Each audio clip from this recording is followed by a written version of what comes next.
Hello बच्चों, नमस्कार। कैसे हैं आप सब लोग। उम्मीद करता हूं कि आप सब लोग अच्छे होंगे, बेहतरीन होंगे, लाजवाब होंगे, एकदम बिंदास होंगे और साथ ही बहुत अच्छे से आप लोग अपनी पढ़ाई को कर रहे होंगे। तो एक बार सभी मेरे प्यारे दोस्त बताएंगे कैसे हैं आप सब लोग, कैसी चल रही है आप लोगों की पढ़ाई। कैसी चल रही है भाई आप लोगों की पढ़ाई। एकदम शानदार, एकदम जबरदस्त, बहुत बेहतरीन तरीके से आप लोग आगे बढ़ रहे होंगे। और आप लोग जानते ही हैं और बहुत लोग नहीं भी जानते होंगे क्योंकि उनके वहाँ का मौसम जो है वो ठीक होगा। कल रात जो है वो आंधी तूफान, बहुत भयंकर वाले आंधी तूफान थे और मतलब बहुत सारे पेड़ जो है वो रास्ते में भी टूटे हुए थे और जो लाइट का इश्यू हो रखा था, है ना, उस वजह से जो है वो घर से क्लास नहीं ले पाया हूँ। इंटरनेट का भी इश्यू हो रखा था। अब स्टूडियो ही आया हूँ, इसलिए 2-4 मिनट लेट भी हूँ मेरे प्यारे दोस्त। तो बहुत सारे बच्चों के यहाँ भी दिक्कत होगी और हो सकता है वो इस वजह से क्लास को ना भी ले पाए, पर कोई बात नहीं, आप रिकॉर्डेड फॉर्म में आराम से चीज़ों को देख सकते हैं, है ना।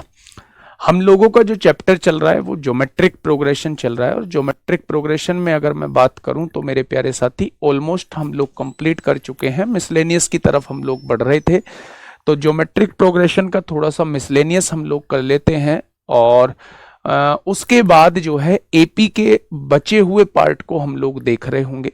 ठीक है, सभी का स्वागत है आपके अपने प्यारे से परिवार रोजगार विद अंकित में। मेरे प्यारे दोस्त, शुरुआत करते हैं आज के पहले क्वेश्चन की शुरुआत करते हैं मेरे प्यारे दोस्त। फटाफट मुझे बताइएगा क्या होगा इस क्वेश्चन का साथी बिल्कुल सही जवाब। ये कल मैंने आप लोगों को होमवर्क में दिया था। क्या आया था भाई इस क्वेश्चन का बिल्कुल सही जवाब? फटाफट बताएंगे क्या आया था इस क्वेश्चन का बिल्कुल सही जवाब। एक बार आराम से क्वेश्चन को सॉल्व करेंगे और मुझे बताएंगे क्या आएगा इस क्वेश्चन का बिल्कुल सही जवाब। हाँ, होमवर्क वाला ही क्वेश्चन ले रहा हूं मेरे भाई। गुणोत्तर श्रेणी के पहले 3 पदों का योग और पहले 6 पदों के योग का अनुपात जो है वो आप लोगों को 125/152 दे रखा है। अच्छा, एक बात बताइए, योग का फॉर्मूला होता क्या है? आप कहेंगे योग के फॉर्मूले 2 होते हैं। या तो आप इस वाले फॉर्मूले को लगा दो, ये हमारा तब लगता है, ये हमारा तब लगता है जब r 1 से बड़ा होता है। या फिर आप एक योग का फॉर्मूला ये भी लगा सकते हो, ये आपका तब लगता है जब r 1 से छोटा होता है। r 1 से छोटा होता है। तो ये बात समझ में आई। अगर मेरे प्यारे दोस्त आप यहां चीजों को देखेंगे तो r 1 से बड़ा भी हो सकता है, r 1 से छोटा भी हो सकता है। तो आप जो मन करे वो वाला फॉर्मूला प्यारे दोस्त लगाइए। अगर मैं इस वाले फॉर्मूले को लगाता हूं तो 3 पदों का योग, ए प्रथम पद मुझे नहीं पता है, सर्वानुपात मुझे नहीं पता है, लेकिन यहां 3 पद है तो n की वैल्यू 3 हो जाएगी। यहां क्या हो जाएगा? r-1 हो जाएगा। ये 3 पदों का योग आपके सामने आ जाएगा। अगर मैं आपसे कहूं कि 6 पदों का योग क्या होगा? 6 पदों का योग जब आप लिखेंगे तो a 1 minus r to the power n, n की वैल्यू 6 हो जाएगी अपॉन r माइनस, अच्छा 1 माइनस r, 1 माइनस r। अगर वो वाला फॉर्मूला लगा रहे हैं तो 1 माइनस r आएगा, 1 माइनस r। अगर मैं दोनों का अनुपात आप लोगों से पूछूं, अगर मैं दोनों का अनुपात प्यारे दोस्त आप लोगों से पूछूं, अगर मैं दोनों का अनुपात आपसे पूछूं तो दोनों का अनुपात कितना दिया हुआ है? 125/152 दिया हुआ है। भाई साहब, बात को थोड़ा सा समझने की कोशिश करिएगा। क्वेश्चन वास्तव में कहना क्या चाहता है? क्वेश्चन ये कहना चाहता है कि 3 पदों का योग ये दिया हुआ था और शुरू के 6 पदों का योग जो है वो ये दिया हुआ था। दोनों का रेशो आपको दिया हुआ है। तो पहले 3 पदों का योग ये होता है, पहले 6 पदों का योग ये होता है। दोनों का रेशो निकालेंगे तो वो आपको ये दिया हुआ है। क्या 1 माइनस आर से 1 माइनस आर कट जाएगा? क्या ए से ए कट जाएगा? तो आपने कहा जी बिल्कुल कट जाएगा। अगर मैं आपसे पूछूं भैया जी इसके बाद मामला क्या होगा, तो आप कहेंगे जी 1 माइनस आर क्यूब लिखा हुआ है। अब आप थोड़ा सा ध्यान से समझना, क्या मैं इसे लिख सकता हूं मेरे प्यारे दोस्त? आर क्यूब का स्क्वायर लिख सकता हूं? तो आप कहेंगे जी बिल्कुल लिख सकते हो। आप क्या कहेंगे? आप कहेंगे जी बिल्कुल लिख सकते हैं। आप आर की पावर 6 को आर क्यूब का स्क्वायर लिख सकता हूं? तो आप कहेंगे बिल्कुल लिख सकते हैं। अब मेरी बात को थोड़ा सा समझिए। A square minus b square का फॉर्मूला, ए माइनस बी यानी 1 minus r cube, a plus b यानी 1 plus r cube, 1 minus r cube से 1 माइनस आर क्यूब कट जाएगा, तो इस वाले स्टेप में क्या बचने वाला है 1/1 प्लस आर क्यूब। यहां क्या आ जाएगा 125/152 आ जाएगा। कोई दिक्कत समस्या? तो आपने कहा कोई दिक्कत समस्या नहीं है मेरे भाई। 152 की गुणा 1 में होगी 152 हो जाएगा, 125 की गुणा 1 में होगी 125 हो जाएगा, और 125 की गुणा आर क्यूब में होगी तो 125 आर क्यूब हो जाएगा। कोई दिक्कत? तो आप कहेंगे कोई दिक्कत नहीं है। अगर मैं यहां से देखूं तो 152 में से 125 जाएगा तो कितना बचेगा, 12 में से 5 गया 7 बचेगा। और अगर मैं यहां से ये कहता हूं 12 में से 5 गया, 14 में से 12 गया तो 2 बचेगा। ये 125 गुणा में है, इधर आके भाग में हो जाएगा, और इधर क्या है केवल आर क्यूब बच जाएगा। क्यूब हटाइए, इधर क्यूब रूट लगाइए, तो 3/5 इस क्वेश्चन का बिल्कुल सही जवाब हो जाएगा। 3/5 जो है वो इस क्वेश्चन का साथी बिल्कुल सही जवाब हो जाएगा। क्या ये मेरी बात आप लोगों को समझ में आई? क्या ये मेरी बात आप लोगों को समझ में आई मेरे प्यारे दोस्त? 3/5 इस क्वेश्चन का बिल्कुल सही जवाब हो जाएगा।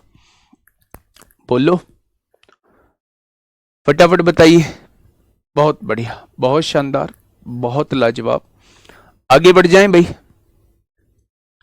इस क्वेश्चन में कुछ भी नहीं था, इस क्वेश्चन में मेरे भाई कुछ भी नहीं था।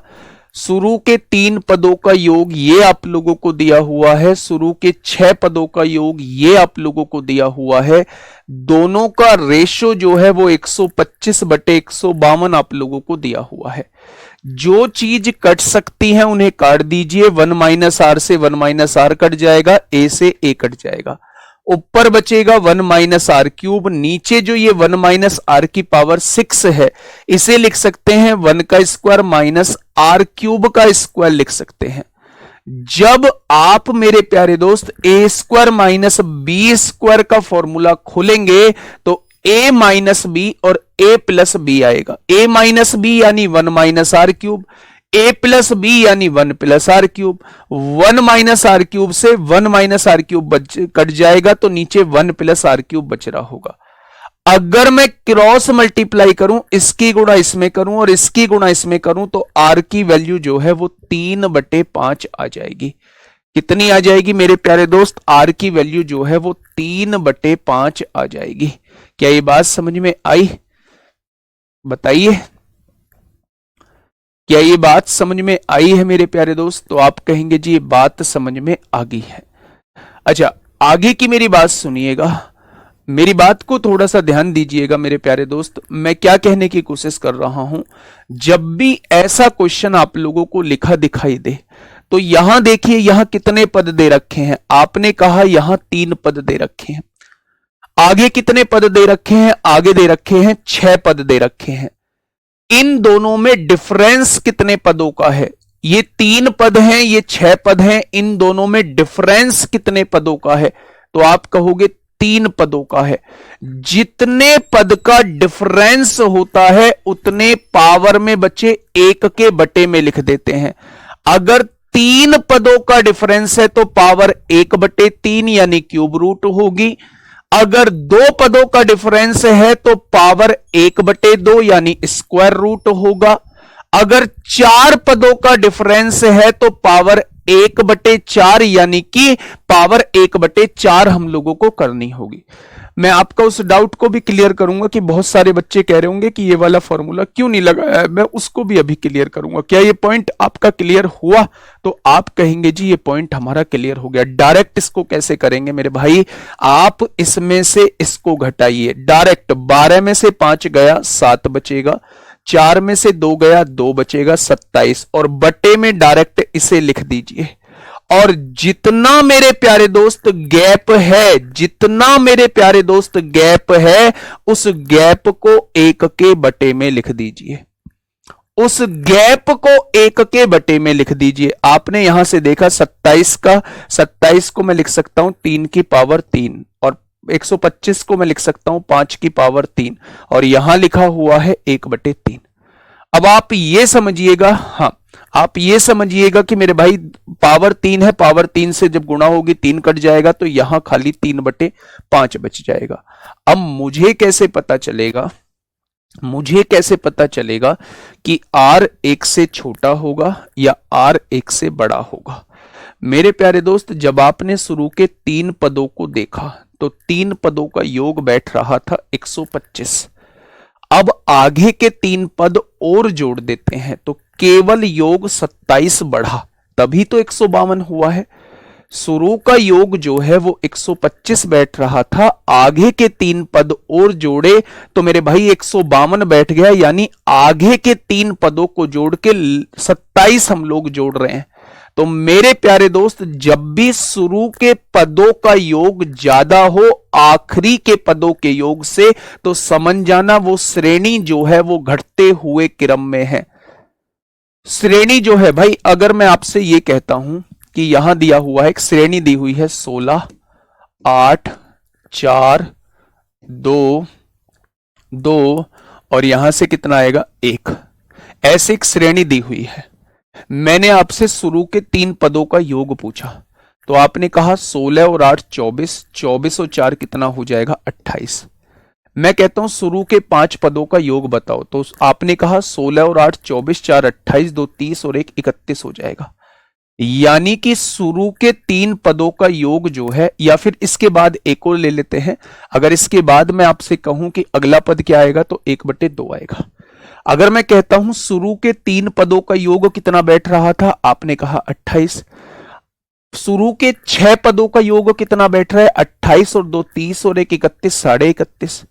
यानी शुरू के 3 पदों को जोड़ के 28 आ रहा था, अगले 3 पदों को जोड़ता हूं तो केवल 3.5 योग बढ़ता है। तो क्या आप कह सकते हैं कि श्रेणी जो होगी वो घटते हुए क्रम में होगी? श्रेणी जो होगी वो घटते हुए क्रम में होगी। अगर शुरू के 3 पदों का योग ज्यादा दे रखा है, अगर शुरू के 3 पदों का योग ज्यादा दे रखा है अगले 3 पदों के योग से, तो हमेशा श्रेणी घटते हुए क्रम में होगी। शुरू के 3 पदों का योग 125 है, अगले 3 पदों का योग 27 है, क्योंकि 27 जोड़ने के बाद ही शुरू के 6 पदों का योग 152 बैठा होगा।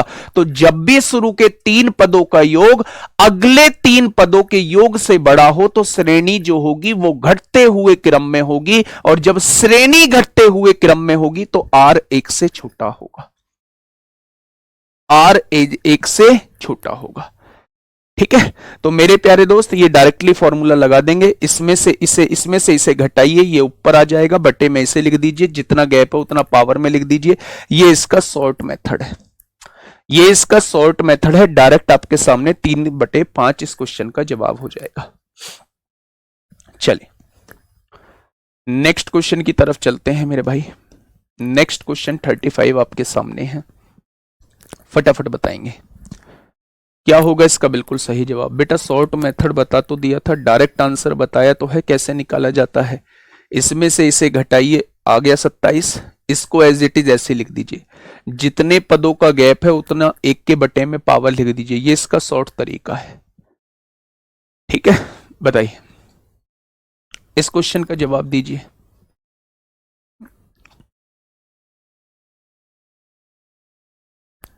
फटाफट बताइए क्या होगा इसका बिल्कुल सही जवाब। क्वेश्चन क्या कहना चाह रहा है मेरे भाई? यदि किसी जीपी के तीसरे, 8वें और 13वें पद क्रम से पी क्यू आर है। अच्छा, मैं जीपी का तीसरा पद पूछूं तो तीसरा पद क्या हो जाएगा, ए आर स्क्वायर हो जाएगा, इसकी वैल्यू पी दी हुई है। जीपी का 8वां पद पूछूं तो ए आर की पावर 7 हो जाएगा, इसकी वैल्यू क्यों दी गई है। और जीपी का 13वां पद आपसे पूछूं तो ए आर की पावर 12 हो जाएगा, इसकी वैल्यू आर आप लोगों को दी गई है। तो उसने पूछा है निम्नलिखित में से कौन सा सही है। सर जी अगर 5 का गैप हो तो पावर 1/5 लिख देंगे, 5 का गैप हो तो पावर 1/5 लिख देंगे। ठीक है, वो 5 का गैप देगा नहीं, वो कभी भी 5 का गैप नहीं देगा, वो 3 का ही गैप देगा, वो 3 का ही गैप देगा, क्योंकि 3 से ही फॉर्मूला डिजाइन हो रहा होता है, 3 से ही हमारा फॉर्मूला डिजाइन हो रहा होता है, क्यूब वाला फॉर्मूला 3 से डिजाइन हो रहा होता है, तो वो हमेशा आपको 3 का गैप देगा। ठीक है जी, चलिए अगर मैं आपसे ये कहता हूं, ध्यान से सुनिएगा, अगर मैं आपसे ये कहता हूं कि इसका तीसरा पद क्या होता है, ए आर स्क्वायर होता है, वो पी दिया हुआ है, इसका 8वां पद ए आर की पावर 7 होता है, वो क्यों दिया हुआ है। इसका 13वां पद ए आर की पावर 12 होता है, वो आर दिया हुआ है। उसने कहा है कौन सा ऑप्शन जो है वो कंडीशन को सेटिस्फाई करता है। पहला ऑप्शन है क्यू का स्क्वायर करो, क्या वो दोनों के प्रोडक्ट के बराबर आ रहा है। क्यू का स्क्वायर करना ए का स्क्वायर हो जाएगा, आर की पावर 14 हो जाएगा। क्या इन दोनों की गुणा करोगे तो क्या ये इतना आ जाएगा, ए की गुणा ए में करी ए स्क्वायर आ गया, आर की पावर 2 आर की पावर 12, दोनों की गुणा करेंगे तो पावर जुड़ जाएंगे 14 आ जाएगा। यानी पहली बात बिल्कुल ठीक है, पहली बात जो है वो बिल्कुल ठीक है कि अगर आप क्यू का स्क्वायर करते हैं, अगर आप क्यू का स्क्वायर करते हैं तो वो हमेशा पी और आर के मल्टीप्लीकेशन के बराबर आएगा। क्यू का स्क्वायर करते हैं, क्यू का स्क्वायर करते हैं, इसका स्क्वायर करेंगे तो ये बनेगा, जब इन दोनों की गुणा करेंगे तो प्यारे दोस्त ये बन रहा होगा। ठीक है, तो क्यू का स्क्वायर जो होगा वो क्या हो जाएगा, क्यू का स्क्वायर जो है वो मेरे प्यारे दोस्त, क्यू का स्क्वायर जो है वो किसके बराबर हो जाएगा, पी गुणा आर के बराबर हो जाएगा। क्या ये बात क्लियर हुई। तो आपने कहा जी ये बात क्लियर हो गई है। नेक्स्ट क्वेश्चन पे आइए। नेक्स्ट क्वेश्चन आपके सामने ये रहा मेरे भाई, क्वेश्चन नंबर नेक्स्ट 36 आपके सामने है। जल्दी से मुझे बताइए क्या होगा इस क्वेश्चन का बिल्कुल सही जवाब।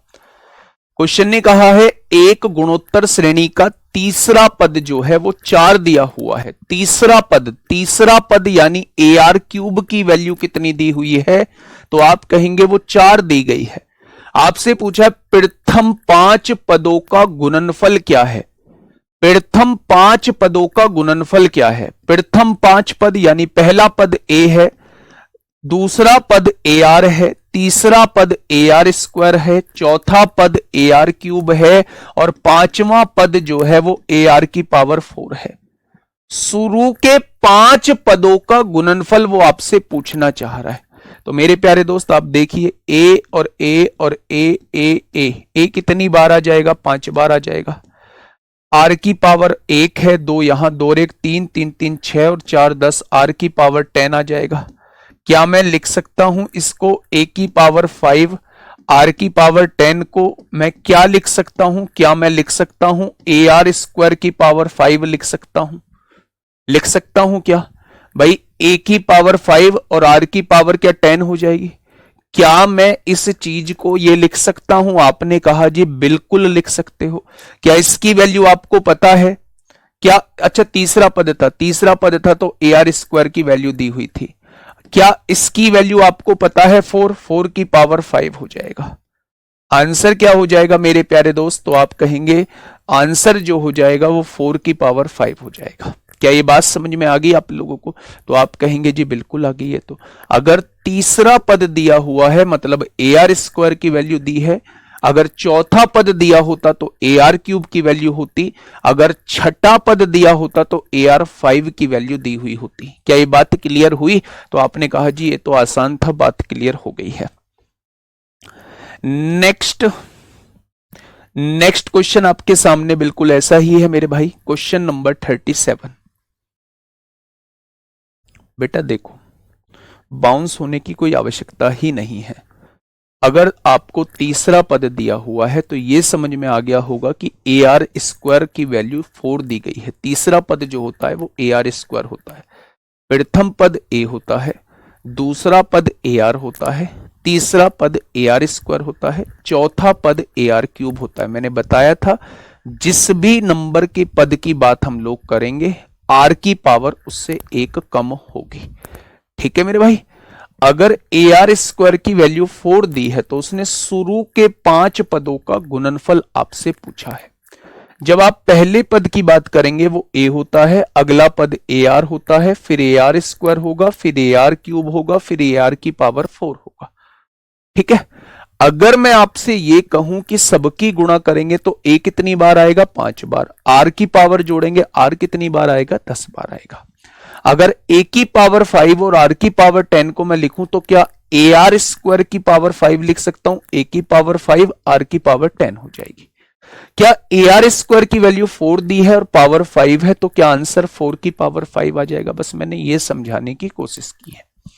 ठीक है, बिल्कुल सेम ऐसा ही क्वेश्चन नंबर 37 आपके सामने है।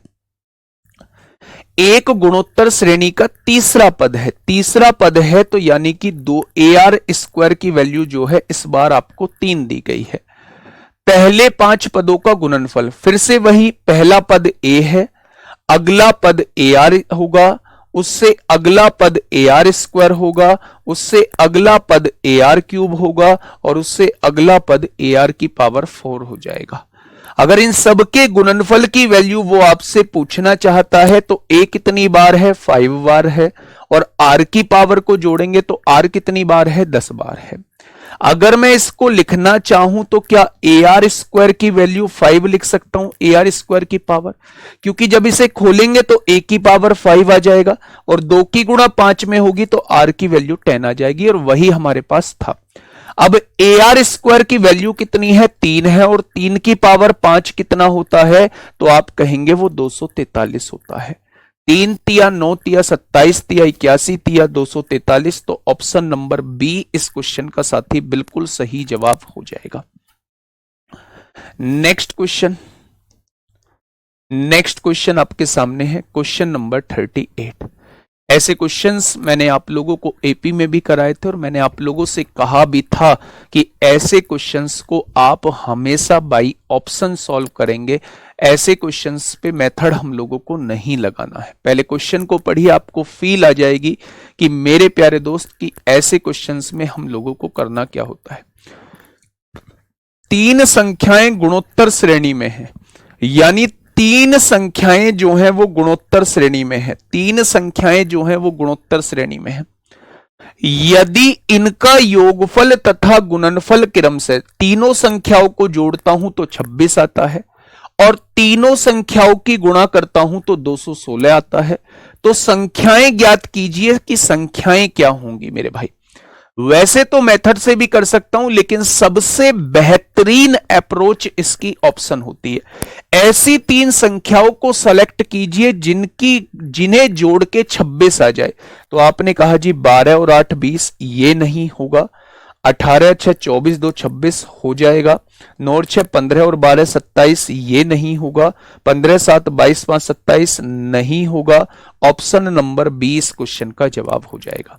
आप देखेंगे 18 छिक्का 108 दूनी 216, यानी कि जोड़ के तो 26 आ रहा है और गुणा कर रहे हैं तो 216 आ रहा है। क्या ये श्रेणी जीपी में है? तो आपने दूसरे पद को पहले पद से डिवाइड करके देखा, 1/3 आया। तीसरे पद को दूसरे पद से डिवाइड करके देखा, तीसरे पद को दूसरे पद से डिवाइड करके देखा, यहां से भी 1/3 आया। कॉमन रेशो बराबर है तो ये श्रेणी भी हमारी कैसी हो जाएगी? जीपी में हो जाएगी। तो ऑप्शन नंबर बी इस क्वेश्चन का बिल्कुल सही जवाब हो जाएगा। ठीक है भैया जी, चलिए इस क्वेश्चन पे थोड़ा सा आइएगा, मुझे बताइए इस क्वेश्चन का जवाब क्या होगा। क्वेश्चन नंबर 39 क्या कहना चाह रहा है भाई? क्वेश्चन नंबर 39 क्या कहना चाहता है? एक बार थोड़ा सा क्वेश्चन को पढ़िए और बताइए। क्वेश्चन ने कहा है कि एक गुणोत्तर श्रेणी के पहले और तीसरे पद का योग जो है, पहले और तीसरे पद का योग जो है वो 5वें और 7वें पद का योग 240 है। पहले और तीसरे पद का योग 15 दिया हुआ है तथा 5वें और 7वें पद का योग 240 दिया हुआ है। तो वो आपसे 9वां पद आपसे पूछना चाह रहा है। वो 9वां पद आपसे पूछना चाह रहा है। मेथड से कैसे होगा बेटा? मतलब जरूरी नहीं था उसमें मेथड लगाना, फिर भी अगर आप पूछ रहे हैं, पहला पद a मानिए, दूसरा पद ar मानिए, तीसरा पद ar² मानिए। इन 3 पदों को जोड़ के 26 के बराबर लिख दीजिए, या फिर जब भी मल्टीप्लीकेशन का हो तो पहला पद a/r मानिए, दूसरा पद a मानिए, तीसरा पद ar मानिए। इन तीनों को जोड़ के 26 के बराबर लिख दीजिए और इन तीनों की मल्टीप्लाई करके 216 के बराबर लिख दीजिए। आपको यहां से जब तीनों की गुणा करोगे r से r कट जाएगा, a की वैल्यू 6 निकल के आ जाएगी। a की वैल्यू जो है वो 6 निकल के प्यारे दोस्त आ जाएगी। ठीक है जी, क्या ये चीजें समझ में आई? ए की वैल्यू 6 आ चुकी है, यहां 6 रखेंगे, आर की वैल्यू 1/3 निकल के आ जाएगी। तो जब 1/3 रखेंगे तो प्रथम पद 18 हो जाएगा। ए की वैल्यू 6 आई है, 6 गुणा 1/3 यानी 2 आ जाएगा, ऐसे हो जाएगा। बस आप क्या करेंगे, इन वैल्यूज को मान लेंगे। मेथड से थोड़ा सा कैलकुलेशन की तरफ आप लोग जा रहे होंगे। तीनों संख्याओं का योग 26 दिया हुआ है, तीनों संख्याओं का गुणनफल 216 दिया हुआ है। अब आप इसको मेथड से कर लीजिए, ठीक है। इस क्वेश्चन का जवाब दीजिए। क्वेश्चन ने कहा है एक गुणोत्तर श्रेणी के पहले और तीसरे पद का योग जो है वो 15 दिया हुआ है, और पांचवें और सातवें पद का योग जो है वो 240 दिया हुआ है। तो आपसे वो नौवां पद पूछ रहा है कि नौवां पद क्या हो जाएगा। नौवां पद क्या हो जाएगा वो आपसे ये पूछने की कोशिश कर रहा है। फटाफट बताइए भैया। अब आप जीपी में इतना तो अपने आप को मान चुके होंगे कि इस टाइप के क्वेश्चंस को आप लोग आसानी से कर लेंगे। बताइए, फटाफट बताइए मेरे भाई, करें, करके देखें। अच्छा, पहला पद क्या होता है, पहला पद ए होता है, प्लस तीसरा पद क्या होता है, आप कहेंगे AR² होता है। इन दोनों का योग कितना दिया हुआ है, आपने कहा 15 दिया हुआ है। दिया हुआ है क्या? यहां से अगर मैं a कॉमन ले दूं तो यहां क्या बच जाएगा, 1 + R² बच जाएगा। इसकी वैल्यू हमें 15 दी हुई है। बहुत बढ़िया जी। पांचवां और सातवें पद का योग क्या दिया हुआ है, पांचवां पद होता है AR4। यहां लिख देता हूं, पांचवां पद होता है AR की पावर 4 और सातवां पद होता है AR की पावर 6। इसका योग कितना दिया हुआ है, 240 दिया हुआ है। क्या मैं AR की पावर 4 कॉमन ले सकता हूं? यहां क्या बचेगा, 1 बचेगा, और यहां क्या बचेगा, 1 + R² बचेगा। बराबर कितना हो जाएगा, 240 हो जाएगा। क्या कोई दिक्कत? तो आप कहेंगे जी कोई दिक्कत नहीं है। अगर मैं आपसे कहूं कि ये वाला जो आया है वो AR की पावर 4 आया है और 1 + R² की वैल्यू कितनी निकल के आई है, तो आप कहेंगे 240 निकल के आई है। दोनों इक्वेशन को डिवाइड कर दीजिए, दोनों इक्वेशन को मेरे भाई डिवाइड कर दीजिए। a से a कट जाएगा, 1 + R² से 1 + R² कट जाएगा। 15 एकम 15, 15 एकम 15 होता है, 15 छिक्का 90 होता है। R की पावर 4 बराबर 16 है, तो R कितना हो जाएगा, 2 हो जाएगा। 2 दूनी 4 दूनी 8 दूनी 16। क्या इसमें 16 को 2 की पावर 4 लिख सकता हूं? R की पावर 4 इधर, 2 की पावर 4 इधर, पावर सेम है, तो R की वैल्यू 2 निकल के आ जाएगी। क्या R की वैल्यू 2 निकल के आ चुकी है? जहां मन करे वहां R की वैल्यू रख दो, A की वैल्यू आपके सामने निकल के आ जाएगी। ठीक है मेरे भाई। अगर आपसे नौवां पद पूछा है, नौवें पद का मतलब होता है वो आपसे AR की पावर 8 पूछना चाह रहा है। इसकी तो वैल्यू पूछना चाह रहा है, तो R की वैल्यू 2 रख दो जहां मन करे। R की वैल्यू 2 रख दी यहां पे आपने। 2 का स्क्वायर 4 होगा, 4A + A 5A हो जाएगा। 5A की वैल्यू 15 है, तो A की वैल्यू 3 आ जाएगी। 15/5 A की वैल्यू 3 आ जाएगी। बस हो गया क्वेश्चन। A की वैल्यू 3 आई है। R कितना है, R 2 है। 2 की पावर 8 कितना होता है, 2 दूनी 4 दूनी 8 दूनी 16 दूनी 32 दूनी 64 दूनी 128 दूनी 256 होता है। 256 की गुणा 3 में करेंगे तो 768 आ जाएगा। ऑप्शन नंबर डी इस क्वेश्चन का जवाब हो जाएगा। एक गुड़िया का सवाल है, प्रियंका निषाद का सवाल है कि हमने जो वो 3 वैल्यू मानी वो A/R। उस गुड़िया ने हमसे पूछा कि हमने जो वैल्यू मानी वो A/R, A और AR क्यों मानी। हमने उन 3 वैल्यूज को A, AR और AR² क्यों नहीं माना। यही तो क्वेश्चन है गुड़िया आपका। गुड़िया मैं आपको बता दूं, हमने जब AP पढ़ा था तो AP में हमें 3 वैल्यू माननी होती थी, तो हम उन 3 वैल्यूज को ये क्यों नहीं मानते थे। ये भी तो AP में है, तो आप कहेंगे जी बिल्कुल AP में है, D का डिफरेंस है। हम मानते क्या थे, हम मानते थे पहली वैल्यू a माइनस डी मानते थे, दूसरी वैल्यू a मानते थे, तीसरी वैल्यू a प्लस डी मानते थे। यहां भी d का डिफरेंस है। वो ऐसा इसलिए मानते थे कि जब हम इन वैल्यूज का योग करते थे तो ऑटोमेटिक इसमें से d कट जाता था, इक्वेशन जो है वो बस a के फॉर्मेट में आ जाती थी, यहां से डायरेक्ट a निकल जाता था। अगर मैं जीपी में इन वैल्यूज को मानता हूं और इनकी आपस में गुणा करता हूं तो कुछ भी नहीं कटेगा, कुछ भी नहीं कटेगा। इक्वेशन जो है वो दो वेरिएबल के रूप में रहेगी। अब मुझे इक्वेशन एक वेरिएबल के रूप में बनानी है और वो जीपी में भी होनी चाहिए, तो मैं मल्टीप्लाई के केस में हमेशा तीन वैल्यूज को ले रहा होता हूं। पहली वैल्यूज a अपॉन आर लूंगा, दूसरी वैल्यू a लूंगा, तीसरी वैल्यू ए आर लूंगा। यहां से भी जब आप कॉमन रेशो निकालेंगे तो वो r ही निकल के आएगा। आप इनकी मल्टीप्लाई करके देखिए, उसमें मल्टीप्लाई दिया हुआ था ना गुणनफल, तो r से r कट जाएगा। ये इक्वेशन सिंगल वेरिएबल के रूप में कन्वर्ट हो जाएगी। यहां से डायरेक्ट आप a की वैल्यू निकाल पाएंगे।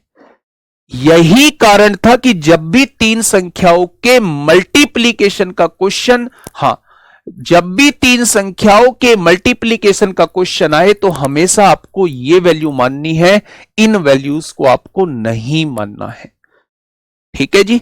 5 का आ जाए तो 5 के केस में आप इधर बढ़ाते चले जाइए, एक इधर बढ़ाइए a अपॉन आर स्क्वायर, एक इधर बढ़ाइए ए आर स्क्वायर हो जाएगा। क्या ये बात क्लियर हुई? बोलो, क्या ये बात क्लियर हुई जी? तो आप कहेंगे जी ये बात क्लियर हो चुकी है। ठीक है जी। चलिए नेक्स्ट क्वेश्चन की तरफ चलते हैं। अब देखिए मेरे भाई, ये क्वेश्चन नंबर 40 और इसके बाद जो है कुछ गेंद वाले क्वेश्चन कराऊंगा और फिर उसके बाद एपी का एक बेहतरीन कॉन्सेप्ट आपकी तरफ लेके आऊंगा। चलिए, ए की वैल्यू कैसे निकाली है? ए की वैल्यू बेटा मैंने पुट करके निकाली है। आर की वैल्यू कितनी आई थी? 2, यहां पुट कर दी। 2 का स्क्वायर 4 हो जाएगा, 4 की गुणा ए में करेंगे 4a होगा, 4a प्लस a 5a हो जाएगा, और 5a की वैल्यू 15 है तो a की वैल्यू 3 हो जाएगी। थोड़ा सा ओरली सॉल्व करनी है चीजें। फटाफट बताइए क्या होगा इस क्वेश्चन का बिल्कुल सही जवाब। बहुत सारे बच्चों को यह परेशानी है कि हमारे क्लास में चीजें समझ में आ जाती हैं, लेकिन जब हम क्वेश्चन लगाते हैं तो मेरे प्यारे दोस्त हम क्वेश्चन नहीं कर पाते हैं। मैं उसका एक कारण बता देता हूं। आप क्लास के क्वेश्चंस को देखिए, समझिए, उनके कीवर्ड को पकड़िए। कीवर्ड वो वर्ड होते हैं जिन्हें क्वेश्चन में पढ़ने के बाद आपको यह फील आती है कि इस क्वेश्चन में यह करना था। अगर आपने उन कीवर्ड को पकड़ना सीख लिया तो जहां भी उस तरीके के कीवर्ड जिस क्वेश्चन में यूज होंगे उस क्वेश्चन को करने का तरीका वही रहेगा जो हमने क्लास में किया। एक सबसे पहले उस बुक को फॉलो कीजिए जहां चीजें सीक्वेंस से हो, जहां चीजें टॉपिक वाइज आपको क्वेश्चन दिए हुए हों। ठीक है, बुक की तरफ तब जाना है जब एक बार क्लास की चीजें कर लें और फिर पीडीएफ मतलब जो वर्कशीट आपको दी जाती है वो कंप्लीट कर लें, तब आप लोगों को मेरे भाई बुक की तरफ जाना है। जैसे अगर मेरे सामने क्वेश्चन आता है, मुझे नहीं पता कि ये कौन सा क्वेश्चन है, ये क्या क्वेश्चन है, तो मेरे प्यारे दोस्त मैं इसमें उस कीवर्ड को पकड़ूंगा जो मुझे ये बताएगा कि इस क्वेश्चन में ये करना है। एक लड़का 1 रुपए पर पहले दिन काम करने के लिए तैयार हो जाता है, 2 रुपए पर दूसरे दिन और 4 रुपए पर तीसरे दिन, तो ज्ञात कीजिए उसे कितने पैसे मिलेंगे अगर वो फरवरी की पहली तारीख से 20 तारीख तक अपना काम करके खत्म करता है। ठीक है, अगर मैं आप लोगों से कहूं कि पहले दिन उसने 1 रुपया कमाया, दूसरे दिन उसने 2 रुपए कमाए, तीसरे दिन उसने 4 रुपए कमाए और ऐसे ही 20वें दिन उसने कुछ रुपए कमाए होंगे, तो वो ये पूछना चाह रहा है कि मेरे भाई वो 20 तारीख तक कितने रुपए जो है वो कमा लेगा। अगर वो 20 तारीख तक कितने रुपए कमा लेगा, यानी वो 20 दिन का आपसे योग पूछना चाह रहा है कि इन 20 दिनों में उसने कितना रुपया कमाया। देखिए ना, उसे कितने पैसे मिलेंगे अगर वो फरवरी की पहली तारीख से 20 तारीख तक अपना काम खत्म करता है, यानी इन 20 दिनों के उसे कितने रुपए मिलेंगे। आप मुझे ये बताइए, क्या ये श्रेणी आप लोगों को जीपी में नजर नहीं आ रही मेरे भाई? 1 का दुगना 2, 2 का दुगना 4, यहां 8 होगा, 16 होगा, 32 होगा, 64 होगा, 128 होगा, 256 ऐसे होंगे। उन सब का योग पूछा जा रहा है, तो क्या आप मुझे बता सकते हैं मुझसे 20 पदों का योग पूछा जा रहा है? हाँ या ना? आर जब 1 से बड़ा है तो फॉर्मूला क्या लगता है? जब आर 1 से बड़ा होता है तो फॉर्मूला मेरे प्यारे दोस्त ये लगता है। लगता है क्या? तो आप कहेंगे जी बिल्कुल लगता है ये। अच्छा, मुझसे पहला पद पूछा है, पहला पद क्या है? 1 है। आर पूछा है, आर क्या आएगा? 2 को 1 से डिवाइड करेंगे 2 आएगा। पदों की संख्या कितनी है? 20 है, -1 है, अपॉन आर आया है 2, 2 में से 1 जाएगा, 1, 1 से 1 कट गया। छुटकू से क्वेश्चन का जवाब क्या हो जाएगा? छुटकू से क्वेश्चन का जवाब 2 की पावर 20 -1 हो जाएगा। 2 की पावर 20 -1 हो जाएगा। 2 की पावर 20 -1 हो जाएगा मेरे भाई। यही तो फॉर्मूला होता है। तो आप कहेंगे जी बिल्कुल यही फॉर्मूला होता है। अब इसी पर बेस्ड लैंग्वेज वाले क्वेश्चन जो है वो कुछ इस तरीके के बन रहे होते हैं। क्वेश्चन नंबर 41 को देखेंगे। क्वेश्चन नंबर 41, क्वेश्चन नंबर 42 दोनों एक जैसे हैं, और इसके बाद वो कॉन्सेप्ट शुरू होगा जिसमें हमें बहुत डिटेल में चीजें पढ़नी है। आज तो ये चैप्टर खत्म नहीं होगा, कल ये चैप्टर पूरी तरीके से खत्म होगा। Divyanshu Singh, 9th term of an AP is 99 and 99 term is 9, find 108वीं term बताइए। रिजल्ट होता है, वैसे भी आप लोग मुझसे बिना पूछे इस क्वेश्चन को सॉल्व कर लेंगे। a प्लस 8d की वैल्यू 99 है और a प्लस 98d की वैल्यू जो है वो 9 है। दोनों इक्वेशन को घटा देंगे, d की वैल्यू आ जाएगी, d की वैल्यू रख देंगे, a की वैल्यू आ जाएगी। 108वीं टर्म पूछिए, यानी a प्लस 107d की वैल्यू आपसे पूछना चाह रहा है। 2 की पावर 19 भी तो हो सकता है। क्यों हो सकता है बताइए, क्यों हो सकता है 2 की पावर 19? कारण बताओ। नोटिस आपके पास जाता है कि 2 की पावर 19 क्यों हो सकता है।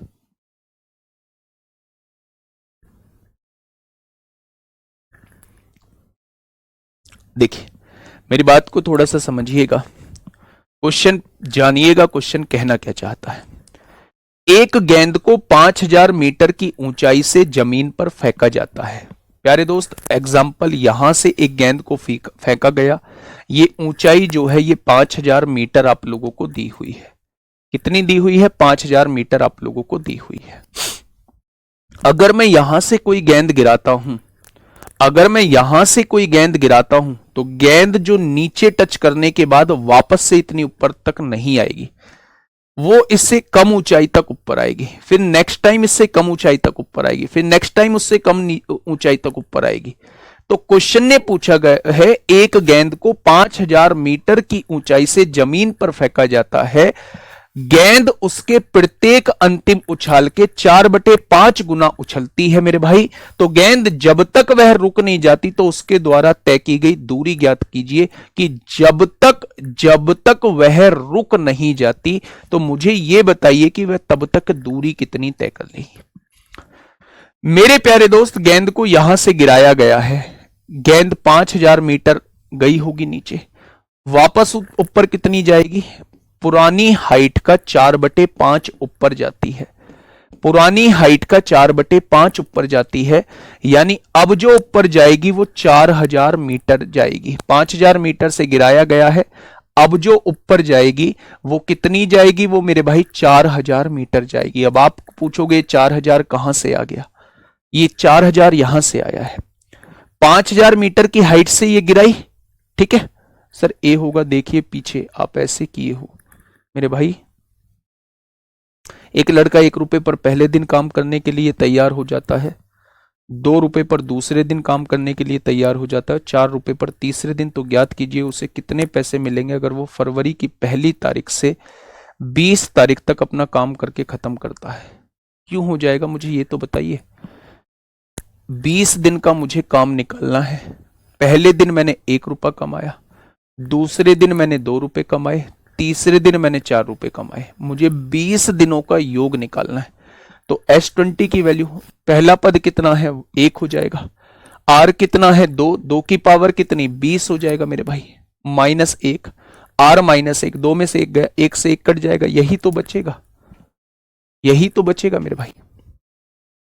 ठीक है, आइए मेरे प्यारे दोस्त इस क्वेश्चन को ध्यान से समझ लीजिए। इस क्वेश्चन का डायरेक्टली भी फंडा है, लेकिन मैं पहले समझाऊंगा कि ऐसा होता क्यों है। जब 5000 मीटर की ऊंचाई से उसे गिराया जा रहा था तो वो 4/5 जाती है पुरानी हाइट की। जब मैंने इसका 4/5 निकाला तो ये 4000 मीटर तक ऊपर गई।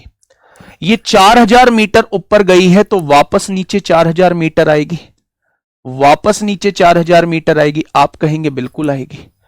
अब 4000 मीटर जब आई है, ऊपर जो जाएगी इस प्रीवियस हाइट का 4/5 जाएगी। ठीक है, तो मेरे प्यारे दोस्त 5 से काटेंगे, 5 अट्ठे 40 यानी 3200 जाएगी।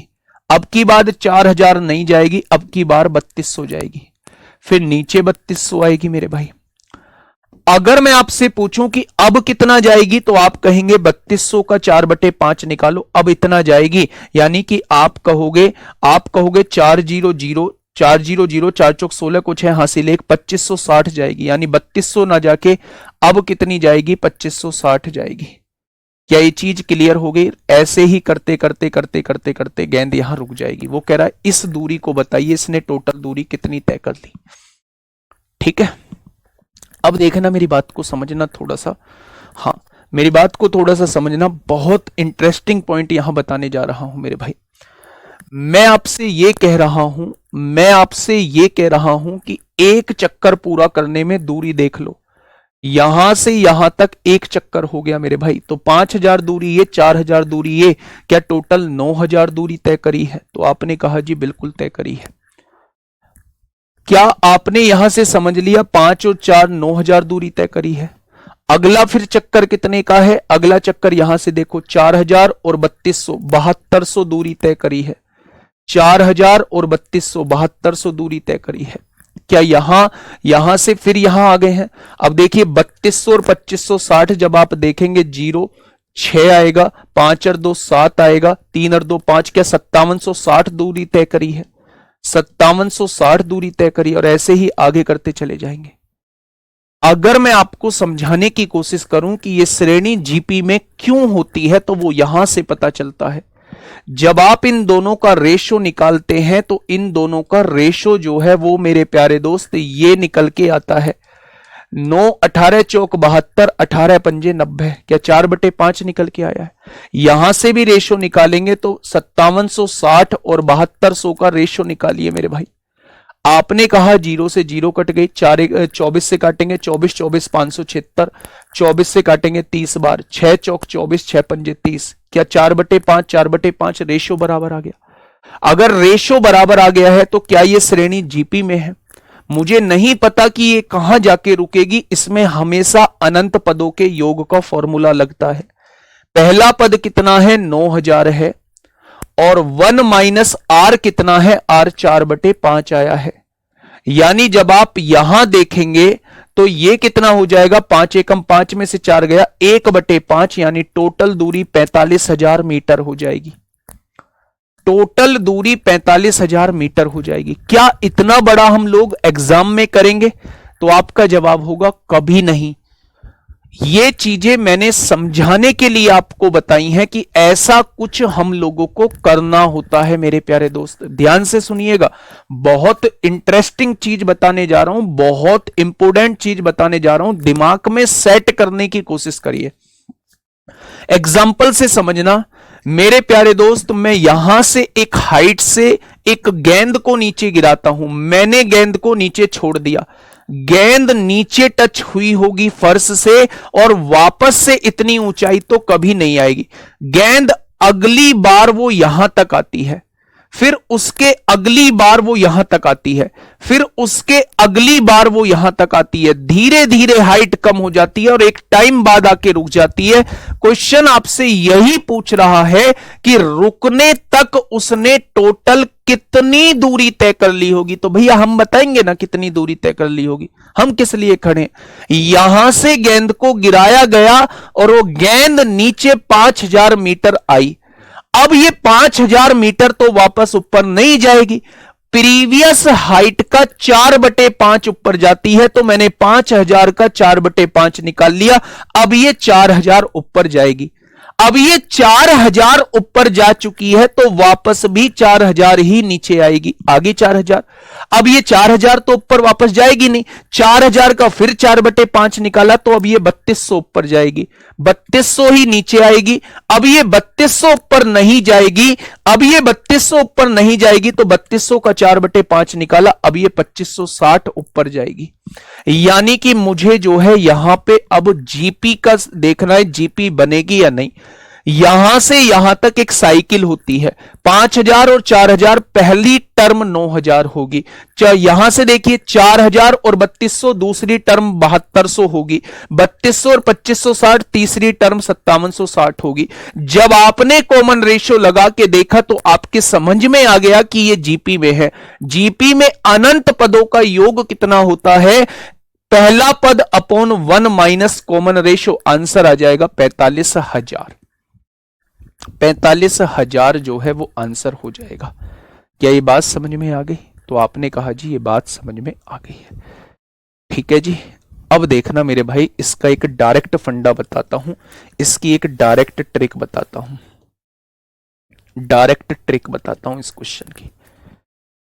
कितनी दूरी से गेंद, कितनी ऊंचाई से गेंद गिराई गई है, 5000 ऊंचाई से गेंद गिराई गई है। प्रीवियस हाइट का कितना जाती है, 4/5 जाती है। आप इसका 4/5 निकाल लो तुरंत, 1000 हो गया, यानी 4000 मीटर जाएगी।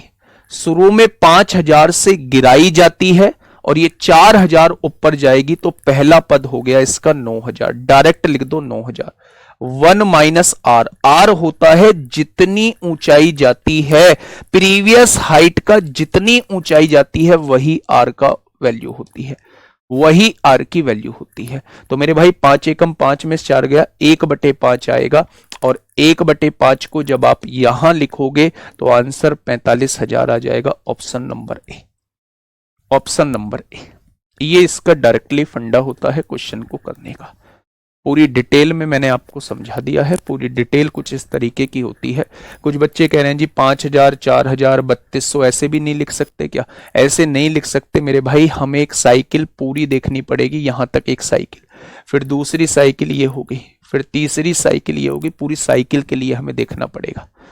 ठीक है बच्चा जी, बहुत बढ़िया, बहुत शानदार, ये डायरेक्टली ट्रिक है। नेक्स्ट क्वेश्चन पे आइए, डायरेक्ट आंसर मुझे बता दीजिए, फिर मैं आपको आगे की तरफ लेके चलता हूं।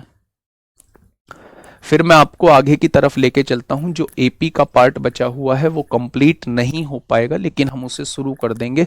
कल जो है ये पूरा का पूरा मामला जो है वो खत्म हो जाएगा। क्वेश्चन ने कहा है, एक बच्चे का डाउट था कि जी आपने चाइनीज थ्योरम और एक और थ्योरम कहा था वो नहीं पढ़ाया है नंबर सिस्टम के अंदर, क्या वो हमें नहीं पढ़ना है? मेरे भाई मैंने ये भी कहा था कि जब लास्ट क्लास होगी तो इन तीनों चैप्टर्स में से जो चीजें मैंने छोड़ी हैं वो मैं आपके साथ डिस्कस करूंगा। एक्चुअल में वो कभी पूछी नहीं गई है ना, उस पर बेस्ड क्वेश्चन पूछा गया है। फाउंडेशन में मैंने इसलिए पढ़ाया था उसको कि फाउंडेशन में सब कुछ पढ़ाया है मैंने, चाहे पूछा गया हो चाहे ना पूछा गया हो। ठीक है, तो फिर भी मैं एक बार कल आपको 5 मिनट के अंदर एक क्वेश्चन के साथ दोनों थ्योरम पढ़ा दूंगा, चाहे वो चाइनीज थ्योरम हो, चाहे वो विल्सन थ्योरम या कोई सी भी थ्योरम हो मेरे भाई, एक एक क्वेश्चन के साथ पढ़ा दूंगा, आइडिया आपको दे दूंगा। ठीक है, डायरेक्ट आंसर बताइए। एक गेंद को 540 मीटर की ऊंचाई से जमीन पर फेंका जाता है। 540 कितनी ऊंचाई तक जाती है? 2/3 ऊंचाई तक जाती है, यानी कि मेरे भाई आप कहेंगे वो 360 और जाती है, यानी पहला पद हो जाएगा 540 और 360, 500 और 300 800, 60 और 40 100, यानी पहला पद 900 हो जाएगा। 1 माइनस आर क्या होता है? यही वैल्यू आर की होती है, यही वैल्यू मेरे प्यारे दोस्त आर की। 3 एकम 3 में से 2 गया, 1/3 बचेगा। 1/3 का मतलब होता है वो 2700 मीटर की दूरी तय करेगा। ऑप्शन नंबर ए हो जाएगा।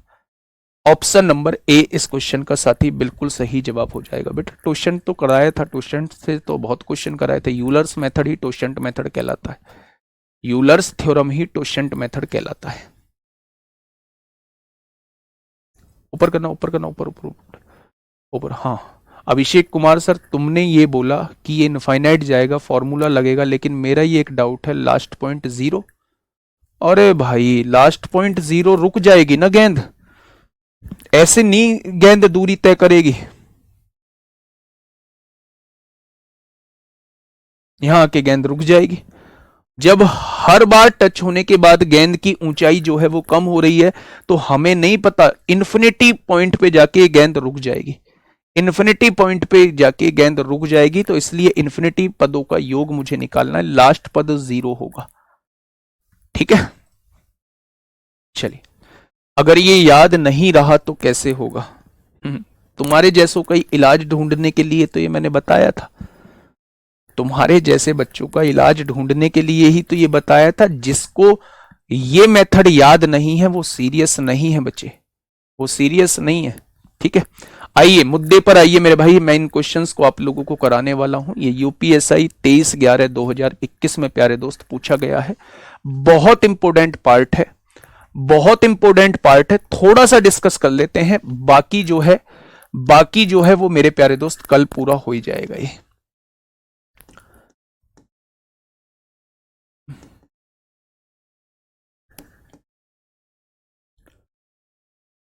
ध्यान से समझिएगा मैं क्या कहना चाह रहा हूं। ठीक है, मेरी बात को थोड़ा सा ध्यान से समझिए, मैं क्या कहना चाह रहा हूं, बहुत आराम से पढ़िएगा, बहुत आराम से जानिएगा मैं कहना क्या चाह रहा हूं। मैंने आपसे यह पूछा कि 1 से लेके 30 तक छोड़िए, अभी बीच में बात करते हैं। 1 से लेके 30 के बीच ऐसी कितनी संख्याएं होंगी? 1 से लेके 30 के बीच ऐसी कितनी संख्याएं होंगी जो 7 से विभाजित होंगी?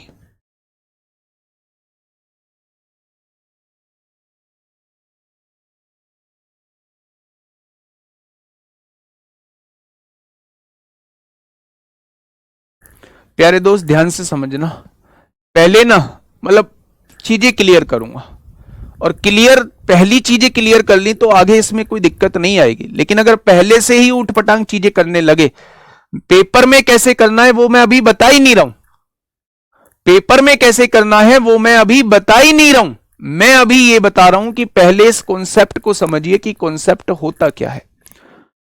1 से 30 के बीच ऐसी कितनी संख्याएं हैं जो 7 से विभाजित होंगी? सबसे पहले उसने एक वर्ड कहा है बीच। छोटी छोटी बातों पे आप क्वेश्चन को गलत कर देते हैं, कभी वो तक लिख देता है, 1 से 30 तक ऐसी कितनी संख्या होंगी जो 7 से विभाजित होंगी, कभी वो आपको यहां बीच लिखा हुआ दिखाई देगा। तो बीच में आंसर और तक में आंसर में वेरिएशन आ सकता है, तो इन दोनों वर्डों का पहले अपने दिमाग में सेट करिएगा कि बीच का मतलब है हमें इस 1 को और 30 को काउंट नहीं करना है, इनके बीच में जो संख्याएं हैं उनमें देखना है कि कौन सी संख्या 7 से डिवाइड होती है। आपने कहा जी एक 7 होती है, एक 14 होती है, एक 21 होती है, एक 28 होती है क्या? तो आपने यहां काउंट कर लिया कि 1 2 3 4, यानी कि 4 ऐसी वैल्यूज होती हैं जो इनसे पूरी पूरी डिवाइड होती हैं। 7 से डिवाइड होने वाली संख्याएं 4 होंगी, लेकिन यहां आप इजीली काउंट कर सकते थे, इसलिए मैंने ये पहला तरीका आपको बताया। वो बहुत ज्यादा डिफरेंस दे देता है, आपसे कहता है 100 से 900 के बीच ऐसी कितनी संख्याएं होंगी जो 8 से 7 से 6 से 5 से या दोनों से या किसी से भी नहीं, इनसे डिवाइड हो रही होंगी या नहीं हो रही होंगी। तो मेरे प्यारे दोस्त हर तरीके पर हम लोग काम करके चलेंगे। यहां आपने बता दिया, मैं कुछ ऐसा भी कर सकता था, ये श्रेणी जो बनती है हमेशा एपी की श्रेणी बनती है, 1 के बाद ऐसी कौन सी संख्या होगी जो, ये था मेथड नंबर 1 जो आप डायरेक्टली काउंट कर सकते थे, लेकिन मुझे काउंट नहीं करना है। ये जस्ट मैंने आपको बताया है कि ऐसे करना नहीं है। आप मुझे ये बताइए 1 के बाद ऐसी कौन सी संख्या होगी जो 7 से डिवाइड होगी? तो आप कहेंगे 7 होगी। क्या 7 से डिवाइड होने वाली संख्याओं में 7-7 का गैप रहेगा? तो आप कहेंगे जी बिल्कुल 7-7 का गैप रहेगा। दूसरी 14 हो जाएगी, तीसरी 21 हो जाएगी, चौथी 28 हो जाएगी। क्या ये संख्याएं हो जाएंगी? अच्छा एक बात मुझे बताइए, छोटी सी बात मुझे बताइए, मैंने पहली संख्या लिख दी कि 1 से बाद में पहली संख्या 7 होगी जो 7 से डिवाइड होगी। मैंने आपसे यह पूछा कि 30 से पहले कौन सी संख्या होगी, 30 से पहले कौन सी संख्या होगी जो 7 से डिवाइड होगी? तो आपने कहा 30 को डिवाइड करके देखा, 7 चौक 28, 2 बच रहा है, उस 2 को घटाया, तो यानी 28 वो संख्या होगी जो 7 से डिवाइड होगी। मेरे प्यारे दोस्त ध्यान से समझिए, अभी मैं बड़ी वैल्यूज भी दूंगा, वहां चकरा जाओगे, वहां चकरा जाओगे मेरे प्यारे दोस्त। मैं आपसे यह कह रहा हूं कि 1 के बाद पहली संख्या 7 होगी जो 7 से डिवाइड होगी। 30 से पहले 28 वो संख्या होगी जो 7 से डिवाइड होगी। मैंने आपको बताया था कि ये जो श्रेणी बनती है ये एपी की श्रेणी बनती है, जिसके बीच में गैप जो होता है वो समान होता है। और जब भी कोई श्रेणी एपी में आप लोगों को दी गई हो तो उसके अंदर पदों की संख्या कैसे निकालते हैं? तो आप कहते हैं आखिरी में से पहला पद घटा दो, 28 में से 7 गया, 21 बचेगा, अंतर से डिवाइड कर दो। अंतर कितने का आएगा? 7 से डिवाइड करने के लिए बोला है तो 7-7 का ही अंतर आएगा, और जो निकल के आए उसमें 1 जोड़ दो, यानी 21 और 7 28 में 21 और 7 21 को 7 से डिवाइड किया तो आपने कहा 3 आएगा, और 3 में 1 जोड़ा तो क्या आपके सामने 4 जवाब आ चुका है? क्या आपके सामने 4 जवाब आ चुका है? तो आपने कहा जी 4 जवाब आ चुका है। क्या ये बात क्लियर हुई? तो आपने कहा जी ये बात क्लियर हो गई है। मेरी बात को थोड़ा सा और समझना मेरे प्यारे दोस्त, मैं थोड़ा सा खुल के आप लोगों को बता रहा हूं। ये था मेथड नंबर 2 जब हमने इसको एपी में लगाया। मेथड नंबर 3 की बात कर रहा हूं। मेथड नंबर 3 मैं अभी बीच की संख्या ले रहा हूं, मतलब इन दोनों को काउंट नहीं कर रहा हूं।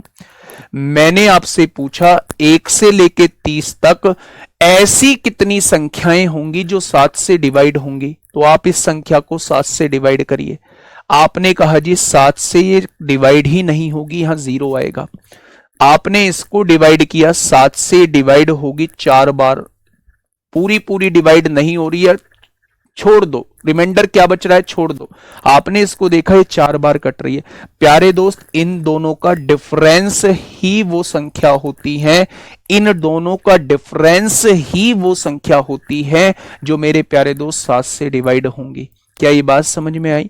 मैंने कहा 1 से लेके 80 तक ऐसी कितनी संख्याएं हैं जो 7 से डिवाइड होंगी। आपने 7 से डिवाइड किया, ये नहीं कटेगा। आपने 7 से डिवाइड किया, 7 एकम 7, 7 एकम 7, ये 11 बार कटेगा। टोटल 11 में से 0 गया, टोटल 11 टर्म हो जाएंगी। मैंने आपसे कहा कि 1 से लेके 500 तक ऐसी कितनी संख्याएं हैं जो 7 से कटेंगी। तो आपने कहा जी इसको 7 से डिवाइड करो, इसको 7 से डिवाइड करो, ये डिवाइड होगा नहीं, इसे डिवाइड करोगे 7 सत्ते 49 होगा, 1 बचेगा, 7 एकम 7, टोटल 71 पद हो जाएंगे। टोटल 71 पद हो जाएंगे। इसमें लोचा बहुत होता है, इसलिए एक एक चीज को बारीकी से समझते हुए चलना। अभी हम ये पढ़ रहे हैं किन्हीं दो संख्याओं के बीच अगर हमें वो संख्याएं निकालनी हो जो किसी पर्टिकुलर संख्या से डिवाइड होंगी तो हम संख्या को डिवाइड करके निकाल सकते हैं, अगर मेरे भाई डिफरेंस ही इस केस में आंसर आ जाता है। लेकिन कभी कभी क्या होता है कि ये संख्या, कभी ये संख्या पूरी कट जाती है, कभी ये संख्या पूरी कट जाती है इससे, या दोनों संख्या भी पूरी कट जाती हैं। उस केस में हम लोग क्या करेंगे, कल यहीं से हम लोग शुरुआत कर रहे होंगे। कल की क्लास बहुत इंपॉर्टेंट है, बहुत इंपॉर्टेंट है। कल इन तीनों चैप्टर से हम लोगों का विदाई समारोह भी होगा, विदाई भी होगी। तो कल की क्लास में टाइम से जुड़िएगा और टाइम से चीजों को करने की कोशिश करेंगे। आज के लिए इतना ही। Okay, tata, bye bye.